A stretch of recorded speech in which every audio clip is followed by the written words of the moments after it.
Enquanto eu estudava o roteiro do caso que eu vou apresentar hoje, eu lembrei de um trecho sobre assassinato em massa e relâmpago, que tem no excelente livro Serial Killers, Anatomia do Mal, de Harold Schechter, esse livrão aqui, ó, com edição da Dark Side. E galera, não é publi não, tá? É que é um baita livro mesmo pra quem gosta de true crime, tem vários conceitos aqui, estudo de caso, enfim. Mas o que interessa pra gente aqui é que o Schechter, o autor, nos ensina que o assassinato em massa e o relâmpago são fenômenos ali praticamente idênticos. A gente pode definir o assassino em massa como uma bomba relógio humana. Normalmente esse assassino aí é alguém que teve a vida bagunçada, então o cara meio que saiu dos trilhos. Exemplo, uma pessoa que foi largada pelo cônjuge, alguém que perdeu o emprego, foi humilhado a ponto de perder o controle. E por aí vai.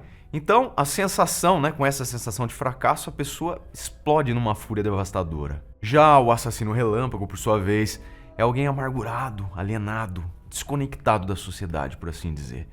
Então o cara quer fazer algo com o objetivo de também pôr fim na sua própria vida intolerável. Muito embora o caso de hoje apresente ali algumas distinções, pois o sujeito parecia ter alvos, a história inevitavelmente nos lembra desses breves conceitos, principalmente do segundo, pois tudo parece acontecer com uma virada de chave na mente do protagonista, apesar de ele já ter demonstrado certos indícios ali de descontrole emocional bem antes dos fatos que eu vou apresentar. A diferença, só pra gente concluir essa breve introdução aqui, de assassino em massa e relâmpago, é o movimento. O primeiro costuma agir em um só lugar. Por exemplo, o caso do Charles Whitman, recentemente apresentado aqui. Já o segundo, ele vai em busca dos alvos. Por isso, talvez o nosso personagem do mal de hoje se aproxime mais dessa definição aí, como vocês vão ver. Mas, todavia, contudo, entretanto, vocês vão me dizer no final o que vocês acham aí. O personagem se aproxima de qual conceito? Assassino em massa ou relâmpago? Pelo jeito, só sei que a história de hoje vai ser bem braba. Então já segura aí. Faz o nosso ritualzinho aí de início de vídeo, deixa um like para ajudar o Insólito se você gosta, um comentário também é super importante pra gente trocar uma ideia aí. E claro, verifique a possibilidade de você entrar para o nosso clube de membros, sai sempre vídeo aqui com antecedência para os membros e eventualmente alguns vídeos exclusivos. Combinados? É isso, recados dados, vamos aos fatos. Em uma pequena vila da Ucrânia, duas pessoas se apaixonaram e começaram um romance em 1997, que terminaria em tragédia apenas 5 anos depois. Lyubov, de 17 anos, se apaixonou por um jovem sapateiro de 23 anos de idade, chamado Nikolai. E apesar da desaprovação dos pais da moça, ela foi em frente e se casou com ele. Ela engravidou logo após o casamento e deu à luz um menino, que foi chamado de Sergei. Em 1998, Nikolai Soltis viajou para Binghamton, em Nova York, para cuidar de seus pais, que estavam muito doentes, deixando para trás sua esposa e seu filho recém-nascido na Ucrânia. O Nikolai não tinha antecedentes criminais na Ucrânia e conseguiu emigrar facilmente para os Estados Unidos. Depois que seu pai faleceu e incapaz de encontrar trabalho em Nova York, Nikolai e sua mãe resolveram se mudar para Sacramento, na Califórnia, onde tinham alguns familiares. Para tentar se acostumar com a comunidade, ele solicitou uma adesão à igreja missionária eslava Betânia, mas seu pedido estava pendente porque ele tinha esposa e filho na Ucrânia, e os pastores só autorizavam a sua entrada na congregação se sua família estivesse reunida. Por essa razão, Nikolai então tentou convencer Lyubov a viajar com o filho para morar com ele em Sacramento, mas a mulher se recusou. O motivo, talvez, é que ele, Nikolai, tinha sido extremamente abusivo com Lyubov na Ucrânia e a família da moça hesitou em deixá-la ir para os Estados Unidos. Em seus relatos de abuso, é dito que Nikolai a espancava até que ela ficasse inconsciente. Com a mulher já desmaiada, ele jogava água gelada em seu rosto para acordá-la e então continuava a bater na esposa. O irmão de Lyubov, Petro, disse que, embora considerasse o cunhado como membro de sua família, Nikolai tinha um temperamento desequilibrado e abusou de sua irmã mesmo quando ela estava grávida de Sergei. Certa vez, ele empurrou a mulher de um carro em movimento e até ameaçou de morte os irmãos dela com um machado quando eles tentaram denunciá-lo às autoridades ou mesmo levar Lyubov de volta para a casa dos pais. Em Sacramento, David Galloway era vizinho de Nikolai e relatou depois ter sentido uma sensação muito ruim quando o conheceu pessoalmente. David expressou que havia algo nele muito estranho. Eu queria me afastar o mais rápido possível. A prima de Nikolai, uma moça chamada Ina Yasinski, disse mais tarde à polícia que ele tinha problemas mentais, o que nunca foi constatado, na verdade, por um laudo médico. De toda forma, com base nos relatos da família, dos vizinhos e nos horríveis eventos que se seguiriam, Nikolai parecia desequilibrado e imprevisível quando morava na Ucrânia. Apesar das tentativas da família de Lyubov em dissuadi-la de seu casamento, ela, apesar da negativa inicial, como vocês viram, decidiu se mudar com Sergei para a Califórnia e morar com Nikolai. Nos Estados Unidos, havia um outro lado de Nikolai, muito mais passivo, e os vizinhos o viam como uma pessoa boa e generosa. Em Binghamton, um amigo dele, chamado Ananli, disse que Nikolai era um verdadeiro cristão que lia a Bíblia e não bebia ou usava qualquer tipo de droga. Ananli ainda afirmou que Nikolai sofreu um pequeno acidente de carro e, devido às fortes dores nas costas que ele passou a sentir depois disso, ele não conseguiu um emprego adequado. Então, como ele era uma pessoa obcecada por sua reputação e aparência externa, isso acabou deixando o cara um pouco depressivo, mas nada que deixasse transparecer que ele estaria prestes a fazer a pior loucura da sua vida. Esse lance aí dele ler a Bíblia, como um amigo falou aí, né, o que denota ser um cristão, talvez fosse ali uma confusão de consciência na cabeça do cara, né, talvez um ato compensador. Olhando assim por cima, parece isso, né, e depois vocês vão perceber que realmente pode ser isso. Vale lembrar que nessa época Lyubov e Sergei já estavam morando com Nikolai. A mulher conseguiu um emprego numa loja e, apesar das dificuldades normais ali de uma vida em um país completamente estranho para eles, o casal aparentava estar se dando bem. Em 20 de agosto de 2001, antes das 10 horas da manhã, Lyubov estava se preparando para o seu primeiro dia de trabalho numa loja chamada Good Neighbor, em North Highlands, quando discutiu com o marido Nikolai sobre um novo emprego. O homem parecia não ter gostado do fato da sua esposa ter que se ausentar da casa. Então, num acesso de raiva, ele a esfaqueou. Lyubov conseguiu sair de casa e correu para o quintal de um vizinho gritando por ajuda. Os gritos da mulher alarmaram toda a vizinhança, e mesmo sob os olhares aterrorizados de algumas pessoas, Nikolai alcançou a esposa, puxou a mulher pelos cabelos para dentro de casa e continuou a esfaqueá-la até que a mulher parasse de se mexer. Em seguida, o Nikolai fugiu em um carro Nissan Altima prata 1995 e foi em direção ao rancho Córdova, que fica a mais ou menos 32 quilômetros da sua casa. Quando a polícia chegou à residência do casal, muito possivelmente alertada ali pelos vizinhos que presenciaram, o ataque, tinha sangue espalhado em todas as paredes. Para piorar ainda toda a situação, Lyubov estava grávida de 3 meses. Ou seja, isso aí reforça que o casal aparentemente estava se dando bem.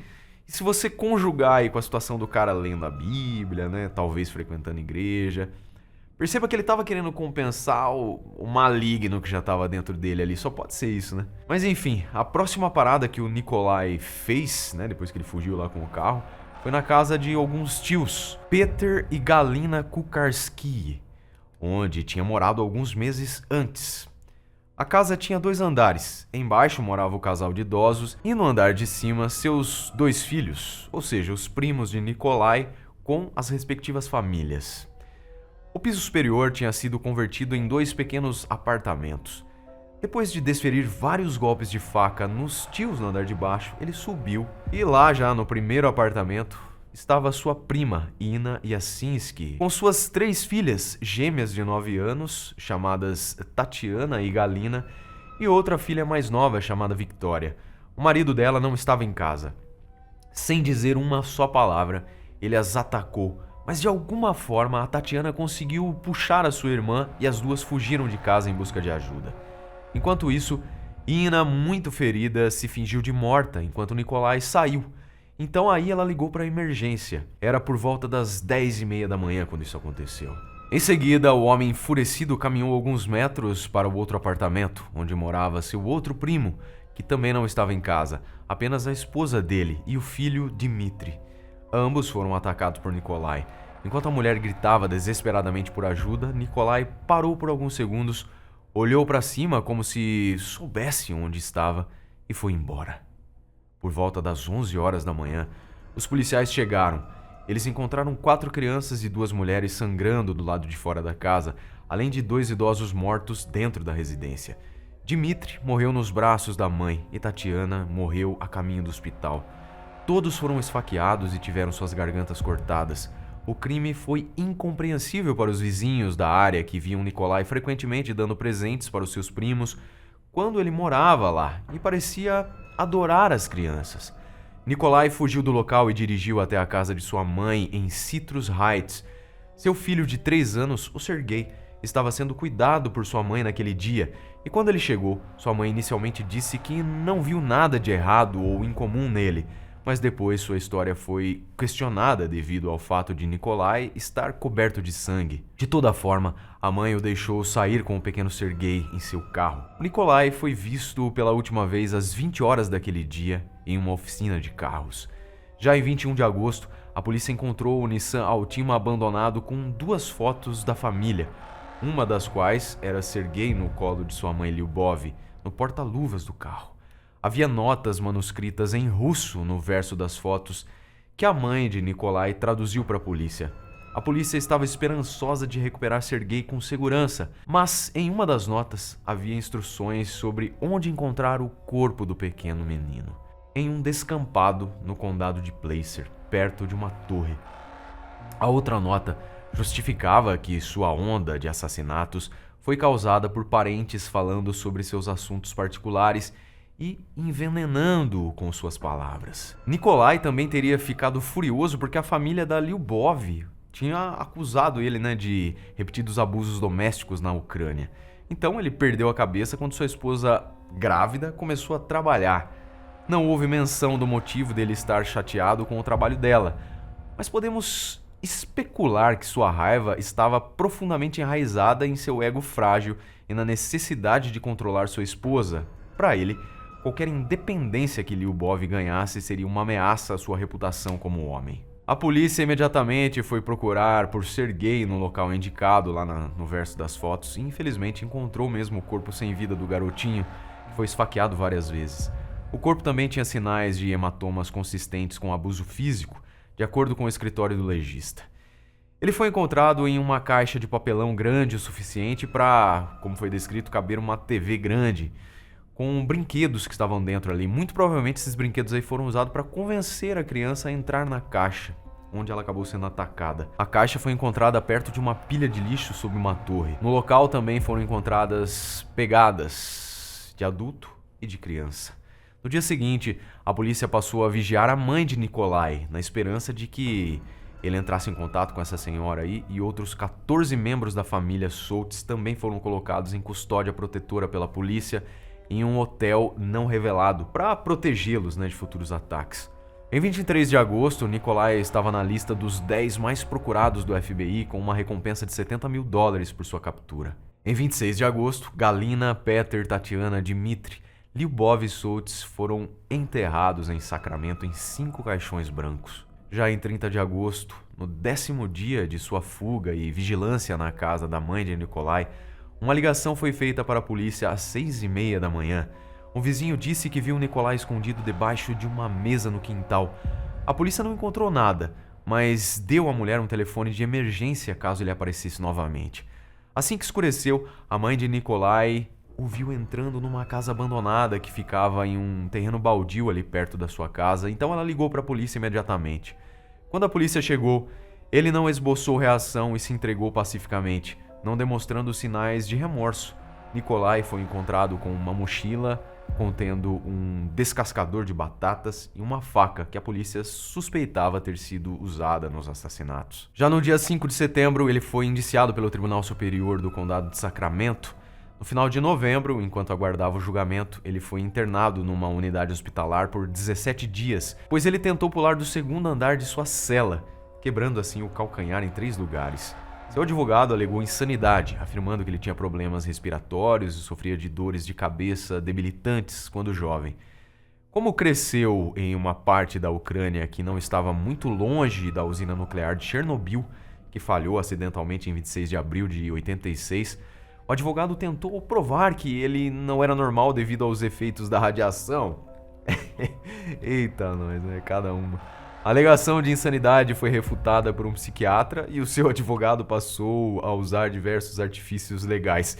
Aqui poderia ser, né? E o seu advogado passou a ter suspeita de que tinha problemas mentais. Enfim, brincadeira, galera. Mas no julgamento, né?